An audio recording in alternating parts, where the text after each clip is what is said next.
Que el Señor les bendiga, mis hermanos. Vamos a estar compartiendo, siguiendo con nuestro estudio de Romanos. El día de hoy vamos a estar tratando el capítulo 2, del verso 1 al 16, donde el apóstol Pablo va a fijar su mirada ahora en los moralistas. Así que, teniendo eso en cuenta, voy a leer la palabra del Señor en Romanos capítulo 2, del 1 al 16, en el nombre de nuestro Señor Jesucristo. Por lo cual, eres inexcusable, oh hombre, quien quiera que seas, tú que juzgas, pues en lo que juzgas a otro, te condenas a ti mismo, porque tú que juzgas, haces lo mismo. Mas sabemos que el juicio de Dios contra los que practican tales cosas es según verdad. Y piensas esto, oh hombre, tú que juzgas a los que tal hacen y haces lo mismo, que tú escaparás del juicio de Dios, o menosprecias las riquezas de su benignidad, su paciencia y longanimidad, ignorando que su benignidad te guía al arrepentimiento. Pero por tu dureza y por tu corazón no arrepentido, atesoras para ti mismo ira en el día de la ira y de la revelación del justo juicio de Dios, el cual pagará a cada uno conforme a sus obras. Vida eterna a los que perseverando en bien hacer buscan gloria, honra e inmortalidad. Pero ira y enojo a los que son contenciosos y no obedecen a la verdad, sino que obedecen a la injusticia. Tribulación, angustia sobre todo ser humano que hace lo malo, el judío primeramente, también el griego. Pero gloria, honra y paz a todo el que hace lo bueno, al judío primeramente y también al griego, porque no hay acepción de personas para con Dios. Porque todos los que sin ley han pecado, sin ley también perecerán. Y todos los que bajo la ley han pecado, por la ley serán juzgados. Porque no son los oidores de la ley los justos ante Dios, sino los hacedores de la ley serán justificados. Porque cuando los gentiles no tienen ley, hacen por naturaleza lo que es de la ley. Estos, aunque no tengan ley, son ley para sí mismos, mostrando la obra de la ley escrita en sus corazones, dando testimonio su conciencia, acusándoles o defendiéndoles sus razonamientos. En el día en que Dios juzgará los secretos de los hombres conforme a mi evangelio. Amén. Vamos a pedir una bendición por esta palabra. Señor, te damos las gracias, Señor, por permitirnos haber leído este pasaje, Señor. Esta palabra, Señor, que usted nos ha dejado. Permita usted dar en este minuto, Señor, dar luz, Señor, a todos aquellos que van a escuchar tu palabra, que ellos puedan, Señor, oír esta palabra y que sus corazones, Señor, y que sus almas y sus pensamientos y todo su ser se sientan conmovidos con la verdad, Señor, se sientan confrontados con esta palabra, Señor, y que se sientan aludidos y se sientan inquietos, Señor, al Señor escuchar esta exhortación, Señor. Úsame, Señor, por misericordia como un instrumento en tus manos, Señor, para que todo lo que yo hable, Señor, tu verdad, hable tu palabra, Señor. Que Señor, que esta es tu palabra escrita, Señor, pero yo la transmita y sea fiel a ella, Señor. Ayúdame, Señor, a mí y a todos aquellos que van a escuchar esta palabra, Señor. Bendíceles a cada uno, Señor, y que tu palabra, Señor, corra y se glorifique en todos aquellos corazones. Gracias, Señor, y bendición que te pedimos en el nombre de tu Hijo Jesucristo. Amén y amén. Lo que hemos leído del verso del capítulo 2 de Romanos, del verso 1 en adelante, Pablo está guiando su mirada ahora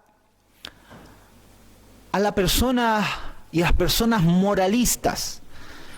Ya Pablo ha culpado a los hombres que abiertamente pecan. En los versos anteriores, Pablo ha dirigido su mirada a ellos, aquellos que abiertamente pecan, aquellos que abiertamente cometen adulterio, aquellos que abiertamente son detractores, son aborrecedores de Dios, están llenos de envidia, son homicidas. A esto es lo que Pablo ha condenado en los versos anteriores. Pero ahora Pablo va a dirigir su mirada a aquellos judíos y aquellos gentiles moralistas, aquellos que dicen y condenan estas cosas que Pablo ha expuesto anteriormente y dicen, sí, ellos son dignos de muerte, ellos merecen el justo juicio de Dios, y ellos en cierta medida piensan que y apoyan a Pablo en su argumento anterior. Pero viene y Pablo fija ahora su mirada sobre ellos y le dice, por lo cual, le dice, oh hombre, eres inexcusable, quien quiera que seas, tú que juzgas. Entonces, Pablo les afronta y les dice estas palabras a aquellos hombres que pueden decir, en el mundo hay mucha gente moralista y pueden decir, si bien el Evangelio o los cristianos hacen buenas obras y está bien que ellos crezcan porque nuestra sociedad hoy en día necesita de algún bien moral y que la moralidad crezca en estos tiempos que estamos viviendo. O sea, es necesaria esta moralidad. Pero el Evangelio para mí no lo considero importante, yo no soy tan malo, yo en realidad hago buenas obras, para mí no es recomendable el Evangelio. Eso es lo que podría decir alguna persona que no sea conocedora de Dios. En los tiempos de Pablo, un gentil podría decir eso.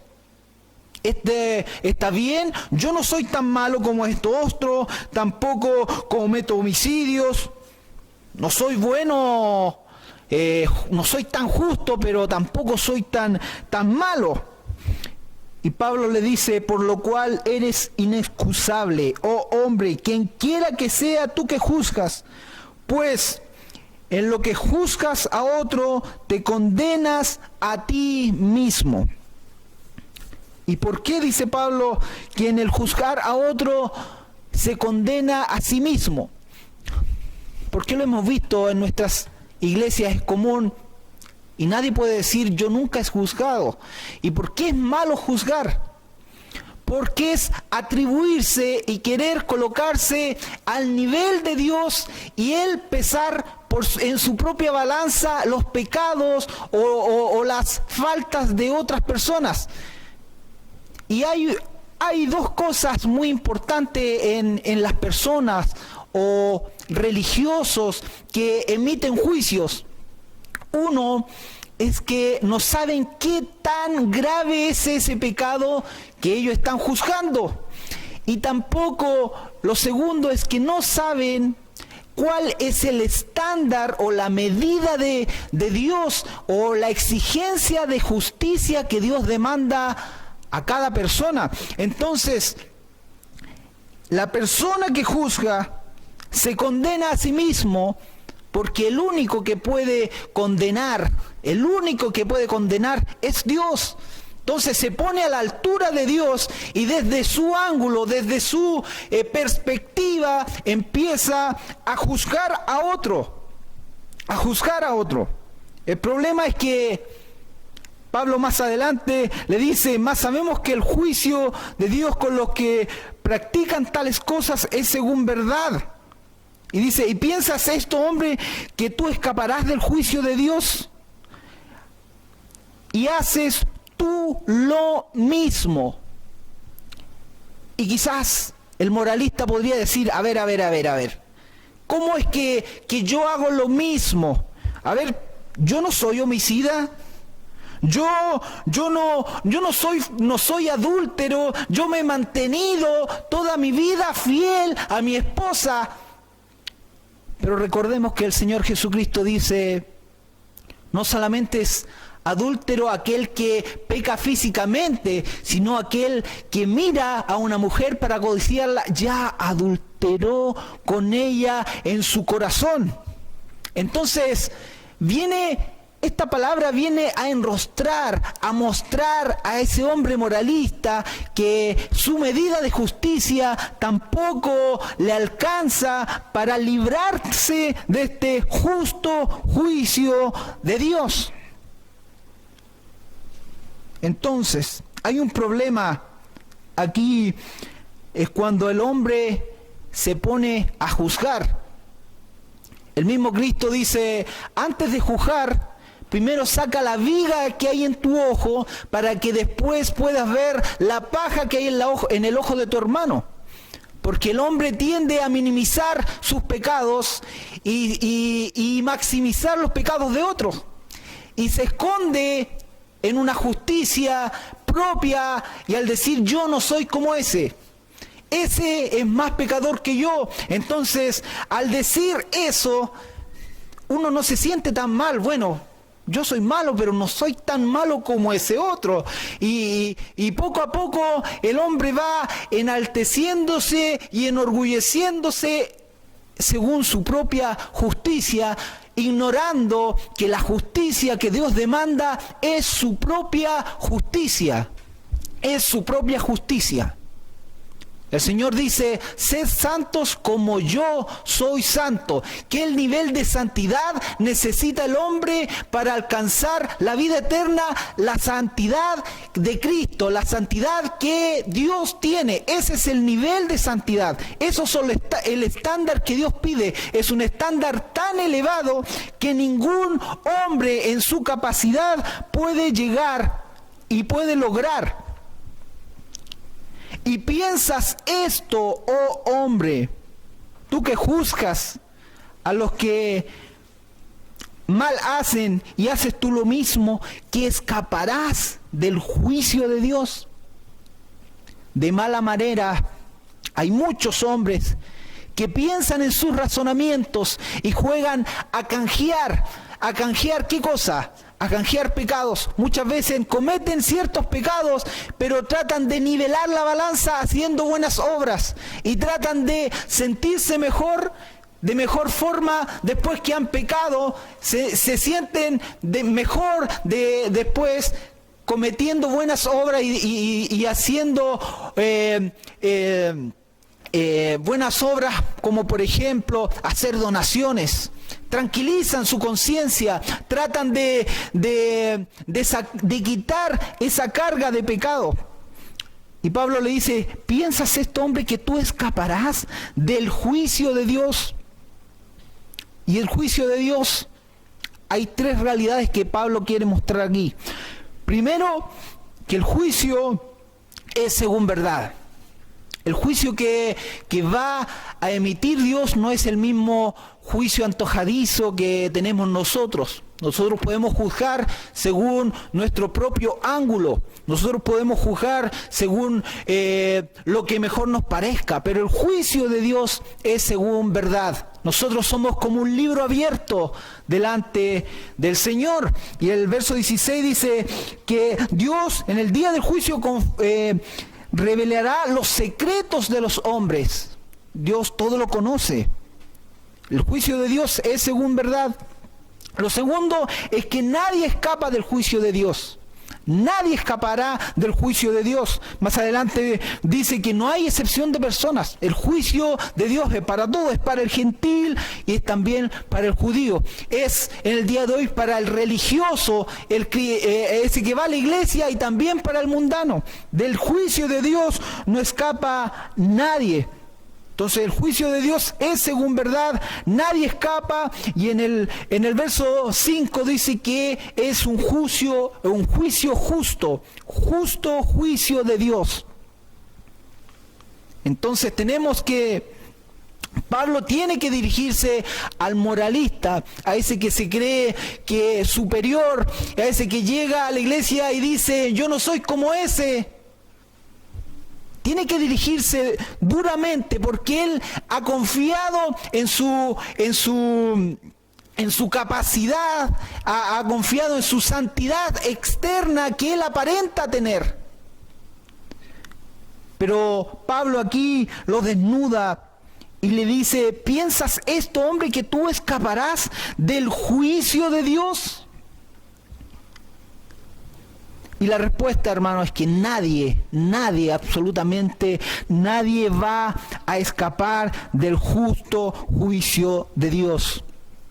O menosprecias las riquezas de su benignidad, de su paciencia y longanimidad, ignorando que su benignidad te guía al arrepentimiento. Y esto habla de la gracia común que Dios tiene para todo el mundo. Su benignidad nos habla de su bondad. Su paciencia nos habla de lo que Dios nos ha soportado todo este tiempo. Y longanimidad habla de que tanto su bondad con su paciencia es duradera, es extensa, es por largo tiempo. Entonces Pablo nos dice, mírase menos la riqueza, la abundancia de la bondad de Dios, de la paciencia que Dios te ha tenido y la longanimidad, que quiere decir que esa paciencia y esa bondad ha durado por harto tiempo. ¿Ignoras que su bondad te guía al arrepentimiento? Y puede venir este moralista y puede decir, a ver, pero a ver, Dios a mí me ha bendecido, yo tengo una casa, tengo un buen auto, hago ciertas obras buenas, caritativas, y tú me vas a decir a mí que para mí va a haber juicio, yo que trato de ir por la vida sin hacerle mal a nadie, pero tú me vas a decir que todo lo que yo tengo y que he logrado y que Él me ha bendecido y que yo también voy a caer en el juicio de Dios. Y Pablo tiene que decirle, toda esa bondad, toda esa paciencia que Dios te ha tenido y por qué hoy día tú no estás muerto, es porque Dios ha tenido paciencia contigo, y esa paciencia debiera llevarte no al orgullo que tienes, sino que debiera llevarte al arrepentimiento. Y sigue diciendo, pero por tu dureza y por tu corazón no arrepentido, atesoras para ti mismo ira para el día de la ira. Y esto es muy importante.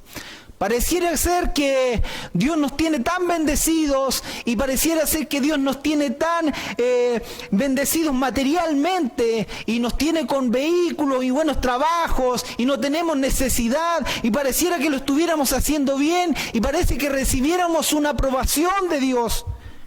Pero Dios dice que no, por tu dureza y por tu corazón no arrepentido atesoras. ¿Qué quiere decir atesora? Estás acumulando ira para el día de la ira. No es que Dios esté aprobando tu maldad, tu indiferencia, sino que estás acumulando ira para el día de la ira. Esto es como una gran represa. Es como una gran represa que en el invierno está acumulándose el agua y por esa gran pared que hay ahí no evita que toda ese agua, todo ese torrente de agua no salga inyectado y tú en la parte baja no seas inundado por este torrente de agua. Pero Pablo nos habla acá que por la dureza de tu corazón no arrepentido estás atesorando, estás acumulando como esta gran represa. A medida que tú vas pecando en tu vida, estás atesorando ira y esa gran represa se está acumulando ira, pero eso no quiere decir que tú le estás haciendo bien, sino que estás acumulando ira para el día de la ira. pero esta longanimidad de Dios, esta paciencia de Dios, se va a terminar. No es infinita en esta vida, no. Va a terminar cuando venga el juicio de Dios y las compuertas serán abiertas y la ira de Dios se derramará sobre ti. Más adelante dice: pero por tu dureza, por tu corazón no arrepentido, atesoras para ti mismo ira para el día de la ira, el cual pagará a cada uno conforme sus obras. Y esto es importante. En el día del juicio estará todo hombre de toda nación, de toda tribu, de toda lengua, estará frente al tribunal de Cristo. Y estarán ahí todos los hombres, sin excepción de personas. Y Dios pagará a cada uno conforme a sus obras. Y yo no sé si usted se siente aludido con esta palabra. Yo no sé si usted ha hecho una retroinspección de su vida y ha visto la maldad que hay en su vida, el pecado que hay en su vida. Y el Señor nos dice que Él va a pagar a cada uno conforme sus obras. Cada uno conforme sus obras. Entonces, en el día del juicio van a venir todos delante de Él y el Señor les va a decir: tú obraste mal, esto es lo que te corresponde. Esto es, y vamos a ver lo que es. Dice: el cual pagará a cada uno conforme sus obras. Tribulación y angustia sobre todo ser humano que hace lo malo, el judío primeramente y también el griego. Ira, enojo a los que son contenciosos y no obedecen a la verdad, sino que obedecen a la injusticia. Y tú puedes estar diciendo: pero no, ¿cómo un Dios de amor podrá tener esto preparado para mí? Yo en realidad, yo no soy tan malo, y si algo te queda a ti de tu propia justicia, el Señor dice que tú practicas las mismas cosas. ¿Y qué cosas? Es lo que habla el capítulo anterior. Atestados de maldad, llenos de envidia. Me vas a decir, hermanos, que nunca has envidiado nada a nadie. Tú durante toda tu vida nunca has envidiado. Tú nunca has sido altivo. Nunca has engañado a nadie. Tú me vas a decir que nunca en tu vida has codiciado a una mujer. Me vas a decir que nunca has cometido homicidio. Y tú me vas a decir: no, eso sí que yo no he hecho, no he cometido homicidio, eso sí que no. Pero el Señor dice que cualquiera que llame fatuo a su hermano ya ha sido condenado. Entonces, hermanos, esto es algo que no es que nosotros no entremos en estos pecados. Si nosotros nos miramos íntimamente en el secreto de nuestro corazón, vamos a saber que sí hay perversidad, que sí hay maldad, que sí hay envidia, que sí hay engaño, que muchas veces hemos sido murmuradores, hemos aborrecido a Dios, hemos sido soberbios. Hemos sido de todo esto que describe el capítulo anterior. Hemos sido así. Y es necesario que nos despojemos de nuestra justicia externa, de aquellos que llegan a la iglesia con su corbata y con su vestón y con su Biblia bajo el brazo, pero ellos saben dentro de su corazón que solamente son apariencias, pero dentro de su corazón siguen guardando ese pecado. Pero dice que en el día de Dios juzgará por Jesucristo los secretos de los hombres. Va a llegar un juicio donde la ira será derramada contra todos aquellos que detienen con injusticia la verdad de Dios. Tribulación, angustia para todo ser humano que hace lo malo, el judío primeramente y también el griego, porque no hay acepción de personas. Si hay un gran nivelador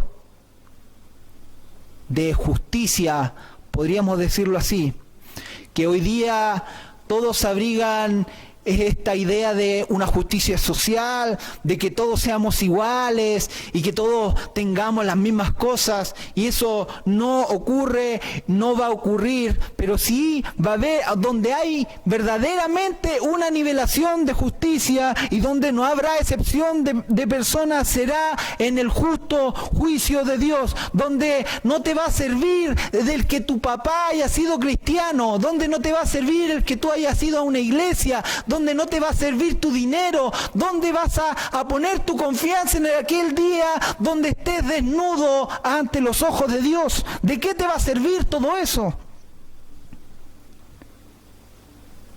En el día que Dios juzgará por Jesucristo los secretos de los hombres. Porque en Cristo no hay excepción de personas. Y sigue el verso 12, el 12 dice, porque todos los que sin ley han pecado, sin ley también perecerán. ¿Y a qué se refiere el apóstol de estos que sin ley han pecado? Aquellos gentiles o aquellos que nunca han escuchado la voz del Señor. Eso no los exime de este justo juicio de Dios. ¿Por qué? Porque dice que Dios le ha mostrado y que tengan una ley escrita para sí mismos, una ley escrita en sus corazones, dando testimonio su conciencia, acusándoles o defendiéndoles de sus razonamientos. Aunque una persona no venga a la iglesia, no tenga conocimiento de la ley de Dios, ella abriga en su interior, en la conciencia, Dios le ha puesto para que ellos puedan discernir que lo que han hecho está bien o está mal. Es por eso que en muchas tribus, incluso ni siquiera civilizadas, existen leyes donde no se puede matar el uno al otro, donde hay ciertas reglas morales. Es porque Dios le ha dado testimonio en su conciencia. Y también porque las cosas visibles de Él, su eterno amor, su poder y deidad, se hacen claramente visibles desde la creación del mundo, siendo entendidas por medio de las cosas hechas, de modo que no tienen excusas. O sea, aquellos que sin ley han pecado, sin ley perecerán. Dios le ha dado muchas evidencias en la creación. En la creación dice que los cielos cuentan la gloria de Dios. Suficiente evidencia para que ellos puedan glorificar a Dios. Y también hay una ley escrita en sus corazones, dando testimonio de su conciencia, acusándoles o defendiéndoles en su razonamiento. Entonces, todos los que sin ley han pecado, sin ley también perecerán. Y los que por la ley han pecado, por la ley serán juzgados. Entonces, usted que es cristiano y usted conoce la ley de Jehová, recibirá mayor juicio. En Santiago capítulo 3, verso 1 dice, hermanos míos, no os hagáis muchos maestros de vosotros mismos, sabiendo que recibiremos mayor condenación. O sea, que tenga usted mayor revelación de la palabra del Señor, más responsable es. Los que si con ley han pecado, por la ley serán juzgados.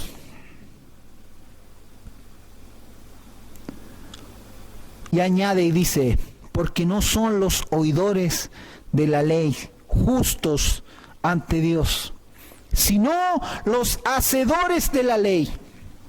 Y esto es importante. No son los oidores de la ley justos, sino los hacedores de la ley.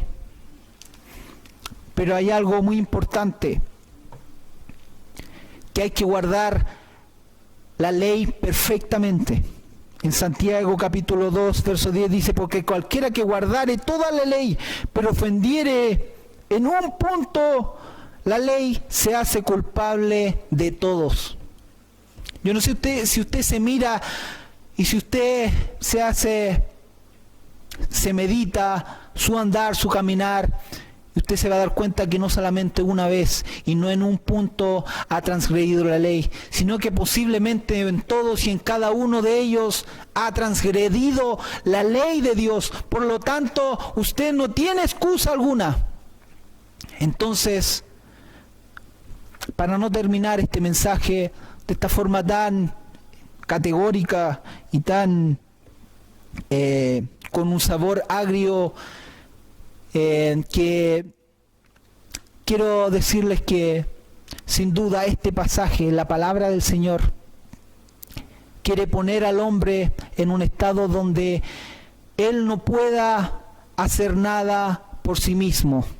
De hecho, el hombre por sí mismo no le alcanza, con su justicia no le alcanza para ganar el cielo, como decíamos, porque el hombre tiene que tener un estándar de justicia, y ese estándar de justicia es la justicia de Dios. Es por eso que debemos pedir al Señor que Él nos dé de su justicia, que Él nos haga aptos para cumplir su ley, que Él nos haga aptos para toda buena obra. En Hebreos capítulo 13, verso 21 dice, Dios os haga apto en toda buena obra para que hagáis su voluntad, haciendo Él en vosotros lo que es agradable delante de Él por Jesucristo, al cual sea la gloria por los siglos de los siglos. Amén. Él es el que hace en nosotros la buena obra. Entonces usted puede ver sus limitaciones, y es así como Dios quiere que usted se vea, limitado, sin poder hacer nada. Pero hoy día usted puede doblar sus rodillas y puede decir al Señor, Señor, haz tú en mí la obra que tú quieres que yo haga. En Hebreos allí la palabra dice, es clara y dice, os haga aptos para toda buena obra, para que hagáis su voluntad, haciendo Él en vosotros lo que es agradable delante de Él por Jesucristo. Espero esta palabra haga vida en sus corazones y el Señor les guarde. Amén.